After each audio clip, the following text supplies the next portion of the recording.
খড়বোঝাই চলন্ত লরিতে আগুন, দমকলের একটি ইঞ্জিনের চেষ্টায় আগুন নিয়ন্ত্রণে আসে। বাঁকুড়ার ইন্দাসের আশ্বিন দিঘির ঘটনা, আগুনে ভস্মীভূত গোটা একটি লরি। দমকলের বিরুদ্ধে দেরিতে আসার অভিযোগ। যে ছবি দেখছেন, দমকলের একটি ইঞ্জিনের চেষ্টায় আগুন অবশ্যই নিয়ন্ত্রণে আসে, কিন্তু খড়বোঝাই চলন্ত লরিতে আগুন লাগে। দমকলের একটি ইঞ্জিনের চেষ্টায় আগুন নিয়ন্ত্রণে আসে। বাঁকুড়ার ইন্দাসের আশ্বিন দিঘির ঘটনা, আগুনে ভস্মীভূত গোটা লরি। দমকলের বিরুদ্ধে দেরিতে আসার অভিযোগ। এটা আসছিল বেহারঘাট থেকে শাসপুরের দিকে। তো সেই মুহূর্তে আশ্বিন দিঘির পাড়েতে যে ওই সার্ভিসিং তার রয়েছে, সেই সার্ভিসিং তারটা ছিঁড়ে গেছে এবং শর্ট সার্কিটের কারণে গাড়িটার মধ্যে আগুন লেগেছে।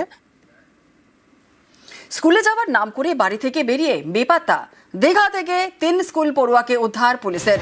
সমুদ্র দেখার শখ মেটাতে হাত খরচার টাকা নিয়ে দীঘায়। নদিয়ার চাপড়া থেকে অ্যাডভেঞ্চার করতে দীঘায় 3 পড়ুয়া।